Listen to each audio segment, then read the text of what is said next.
The map of our world is about to change. I'm talking about the continent of Africa splitting into two. Africa is undergoing a dramatic transformation, a process so extraordinary that it's reshaping the continent itself.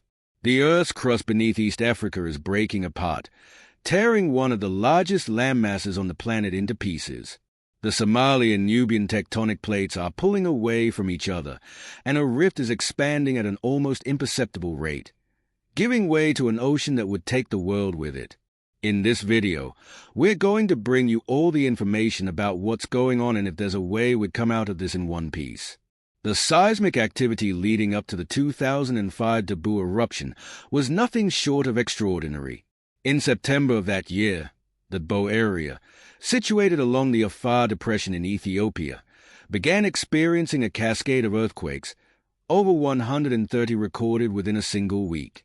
These tremors were not minor events. They were powerful precursors to an unfolding geological phenomenon. Communities living in this remote area were both alarmed and bewildered by the intensity and frequency of the quakes, which caused the earth to rumble continuously. For residents who had no warning or context, it seemed as though the ground beneath their feet had turned volatile overnight. Each quake was a signal, a momentary burst of energy released as the Earth's crust pulled apart beneath the surface.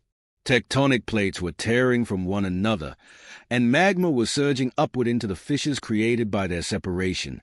The scientific community took notice as instruments recorded this rare alignment of seismic and tectonic events, and an unprecedented rifting process was set into motion.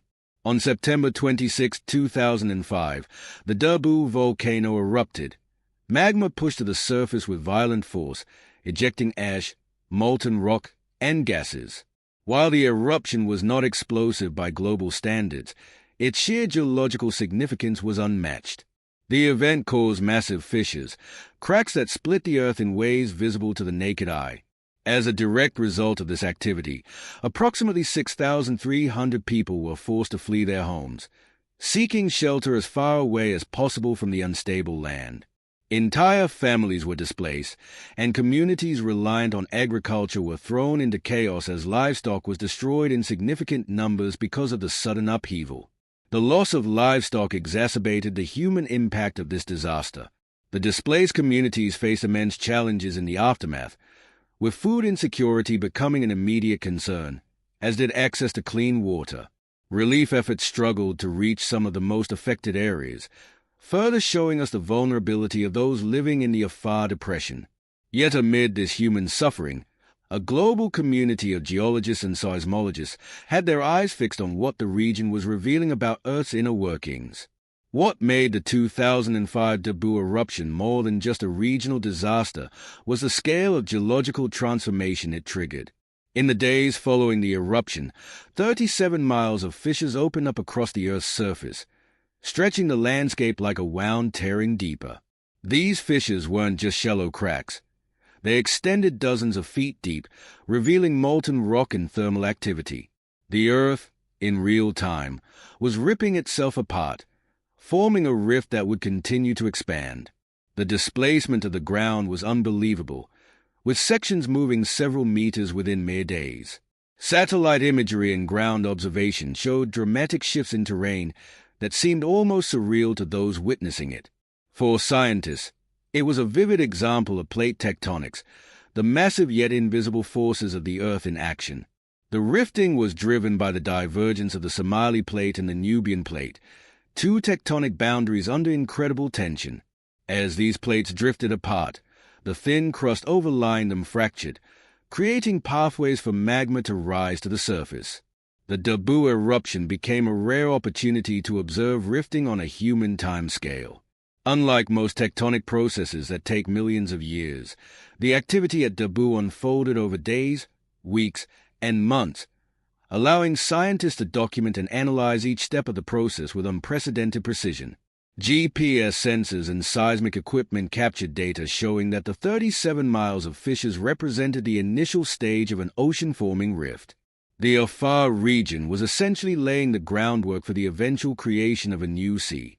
These findings shed light not only on the tectonic processes governing the area, but also on similar events that might have occurred millions of years ago during the splitting of ancient landmasses like Pangaea.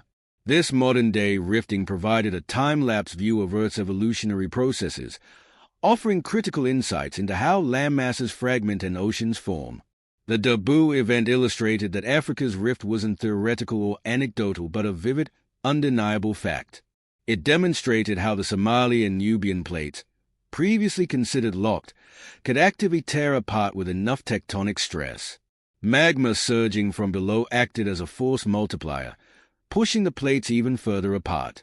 For researchers, this alignment of forces was a textbook case study for understanding the mechanics of plate tectonics. While the 2005 Dabu eruption marked a turning point in scientific awareness, it was just a beginning. Subsequent studies and ongoing tectonic activity revealed even more about how this rifting process would shape the continent and its people in the coming millennia. But what makes the Afar Depression so unique? And why does this region seem destined to transform Africa's geography? Understanding the East African Rift is key. Stretching roughly 3,000 kilometers from the Afar Depression in Ethiopia down through Kenya, Tanzania, and into Mozambique, this vast rift marks the boundary between two tectonic plates, the Somali plate drifting southeast and the Nubian plate moving northwest. It isn't just a line on a map. The rift is a dynamic, evolving feature where the Earth's crust is actively breaking apart. The process began millions of years ago and continues to unfold before our eyes. Scientists often describe this zone as the most profound example of continental rifting on the planet. What makes the East African Rift particularly unique is that it's not just splitting the African continent in two, it's also creating entirely new geological structures, like valleys, fissures, and even future coastlines. Unlike the relatively slow tectonic shifts happening in many other parts of the world, this rift is active enough to be observed in human timeframes.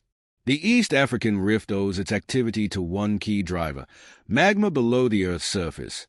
Magma wells up from the mantle, intruding into the rift and creating pressure that pushes the Somali and Nubian plates apart. As these plates drift away from one another, the crust in the rift zone becomes thinner and more fragile, forming fissures and fault lines. Magma intrusion is a core mechanism of this process, as molten rock finds its way into these fissures, cooling and hardening to form new crust over time.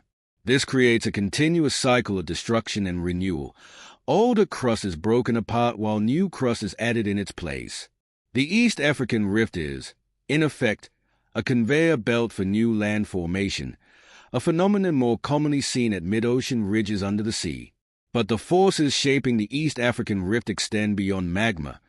Gravity also plays a key role. As the rift expands, massive sections of the Earth's crust sink under their own weight, forming dramatic escarpments and deep valleys.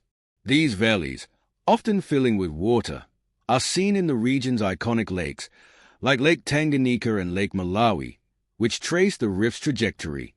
In total, this ongoing activity has already created one of the most geologically diverse landscapes on Earth, filled with volcanic activity, hot springs, and fertile soil. Over time, the forces pulling the Somali and Nubian plates apart will widen the rift to the point where water begins flooding the area, likely from the Red Sea and Indian Ocean. When this happens, Africa will split, and a new ocean basin will form between the eastern horn and the main body of the continent. This is mere speculation. It's an inevitability dictated by the principles of plate tectonics. Similar processes have happened before, most notably during the breakup of the supercontinent Pangaea around 180 million years ago, when the Atlantic Ocean began to form as tectonic plates tore apart landmasses that would eventually become Africa and South America. Today's East African Rift is a smaller-scale version of that ancient process, but the end result will be no less dramatic. Though the creation of this ocean will take tens of millions of years, current activity shows we are witnessing its earliest stages. Some segments of the rift already dip below sea level, particularly in the Afar Depression, where magma-induced subsidence continues to lower the land. Satellite observations have shown that the rift is widening at an average rate of a few millimeters per year. Over geological timescales, This steady movement will result in the rift becoming unrecognizable from what it is today. When the ocean finally forms, it will not only change the physical geography of Africa, but will also reshape the global map. Future generations may recognize a continent split into two distinct regions, with coastlines bracketing the newly formed ocean. The formation of a new ocean will dramatically alter the climate, ecosystems, and biodiversity of the region. Coastal areas will emerge where none previously existed, leading to new opportunities for marine habitats. However, this transformation will also pose significant challenges for human populations, particularly those reliant on the land for agriculture and livelihood. In places like the Afar Depression, where fertile valleys and lakes provide sustenance for communities, the flooding caused by ocean encroachment will likely displace thousands. Volcanic activity associated with the rift could also intensify as magma continues to rise and erupt, potentially threatening nearby populations. Moreover, the changing geology may influence local climate by affecting wind patterns, rainfall distribution, and access to freshwater resources. The East African Rift serves as a vivid example of tectonic forces reshaping our world. Yet the ongoing changes in this region are part of a larger, more intricate geological narrative, one that hinges on the unique characteristics of the Afar Depression. The epicenter of rifting activity at the heart of the East African Rift's dramatic transformation is a slow but relentless movement of Earth's tectonic plates.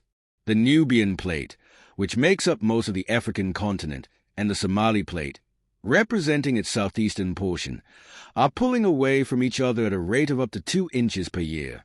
Though seemingly negligible on human time scales, this divergence accumulates over millions of years, resulting in massive structural changes to the Earth's crust. This movement is driven by convection currents deep within the mantle, where heat from Earth's core creates circulating currents of molten rock. These currents generate enough force to fracture the overlying crust, creating a divergent boundary between the Nubian and Somali plates. Unlike convergent boundaries, where plates collide and create mountains, divergent boundaries like this one are zones of separation, tearing the surface apart to create new landscapes.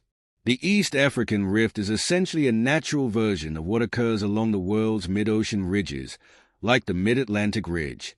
Here, as the plates diverge, magma wells up from the mantle to fill the void. As it cools, this magma solidifies to form new crust. Over time, this cyclical process will expand the rift, eventually creating a full-fledged ocean basin. The mechanism is both simple and profound. As magma pushes upward, it weakens the lithosphere, causing it to fracture and thin. These fractures develop into fault lines and fissures, creating steep valleys and escarpments.